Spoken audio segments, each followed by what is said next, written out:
ဒရာချောသက်ပြီးစီးနေပြီဖြစ်တော့လဲမြောင်းလိုင်ကိုတိုင်းပေတင်အစီမံရရရနဲ့ဖွင့်လှစ်မဲ့ချိန်ဆောင်ဆိုင်နေရန်ကုန်မြို့နယ်ဒလားမြို့တို့ကိုချိန်ဆက်တီဆောက်ပြီးထားပြီးဖြစ်တဲ့ရန်ကုန်ဒလားဒရာကိုမြောင်းလိုင်ကိုတိုင်းပေတင်အစီမံရရရနဲ့ဖွင့်လှစ်ရစီစဉ်နေကြောင်းနှွေပြည်တော်ထွေးသတင်းမြေကပြောတယ်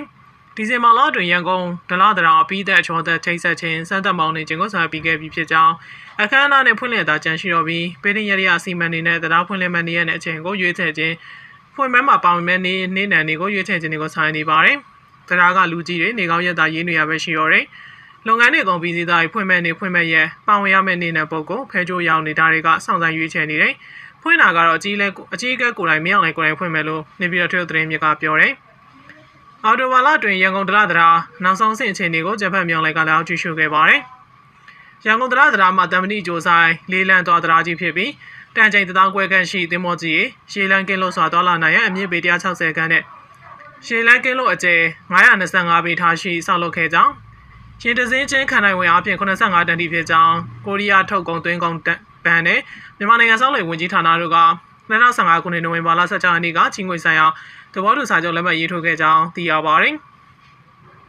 အဆိုပါဒလားတီဆောက်ရေးတေးစိတ်ဒီဇိုင်းကိုရီးယားသမ္မတနိုင်ငံရေးဆွဲခဲ့ပြီးကိုရီးယားပညာရှင်တွေပေါင်းတဲ့ Korea GS Engineering Group ကအဓိကတာဝန်ယူတည်ဆောက်ခဲ့ခြင်းဖြစ်တယ်။ကိုရီးယားမြန်မာချစ်ကြည်ဒလားကိုကိုရီးယားနိုင်ငံစီးပွားရေးဖွံ့ဖြိုးရေးရန်ပုံငွေချင်းငွေအမေရိကန်ဒေါ်လာ139.833တန်းပြည်တွင်းရန်ပုံငွေဒေါ်လာ30.340တန်းအပါအဝင်စုစုပေါင်းအမေရိကန်ဒေါ်လာ188တန်းကျော်ကုန်ကျခံပြီးတိစောက်ခဲ့ခြင်းပဲဖြစ်ပါတယ်မြန်မာကိုရီးယားချစ်ကြည်ဒလားမှာပင်မဒလားအရှိ2264ပေရန်ကုန်ဘက်ချီကတ်ဒလားအရှိမှာ1892ပေ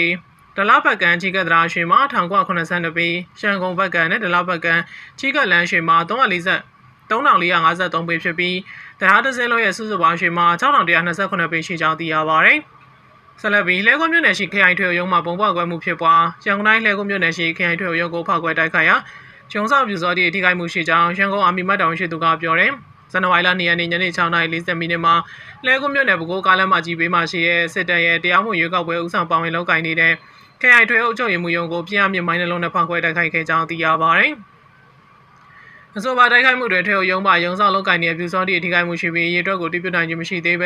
ဲထိခိုက်မှုပြုလုပ်ပြီးနောက်တော်လိုင်းရဲဘော်တွေထိခိုက်မှုရှိပြန်လဲဆုတ်ခွာနိုင်ခဲ့တယ်ကျွန်တော်လုံးဆရာရှိအကောင်းဆုံးလှုပ်ဆောင်နေတယ်ပြည်သူတွေကတရားမှုရွေးကောက်ပွဲကိုတိမမပြည့်ပဲကျွန်တော်ကျင်းနေပါပြီ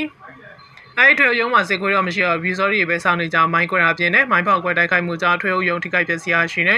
အဲ့ထွေအုပ်ချုပ်မှုရုံးကခွေးကောက်ပွဲမှာဦးစီးလုပ်ကိုင်တာကြောင့်တိုက်ခိုက်ခဲ့တယ်တိုက်ခိုက်မှုရွေးတက်ကိုတော့တိကျမသိနိုင်ဘူးအကြမ်းဖက်စစ်တပ်နဲ့ပတ်သက်တဲ့ပြစ်မှတ်တွေ၎င်းတို့ပြုလုပ်မဲ့တရားမှုရွေးကောက်ပွဲနဲ့ပတ်သက်ပြီးပါဝင်လုပ်ကိုင်နေကြသူတွေကိုပြင်းထန်တိုက်ခိုက်သွားမိဖြစ်ကြောင်းရှမ်းကောင်အာမီကသတိပေးပါတယ်။ဆက်လက်ပြီးမုံမြို့နယ်မှာစစ်တပ်အတင်းအဓမ္မစစ်မှုထမ်းစေခိုင်းခရိုင်တပ်သားတင်ရှေဦးလင်းဝင်းပဲခူးတိုင်းညောင်လေးပင်ခရိုင်မုံမြို့နယ်မှာတပ်ဖက်စစ်တပ်ကအတင်းအဓမ္မစစ်မှုထမ်းစေခိုင်းခရိုင်တပ်သားတင်ရှေဦးလင်းဝင်းရောက်ခဲ့ကြောင်းကဲနူဘောကထုတ်ပြန်တယ်။ဇန်နဝါရီလ2ရက်နေ့မှာမုံမြို့နယ်ကမြို့သားလူမျိုးရေးတမတော်တရင်ရှိထံကိုတပ်ဖက်စစ်တပ်ခမ999တန်းမှအတင်းအဓမ္မစစ်မှုထမ်းစေခိုင်းခြင်းခံရတဲ့တပ်သားရဲ့ဖြစ်တဲ့20နှစ်ရွယ်အောင်လင်းနိုင်ခေါ်နိုင်ကြီး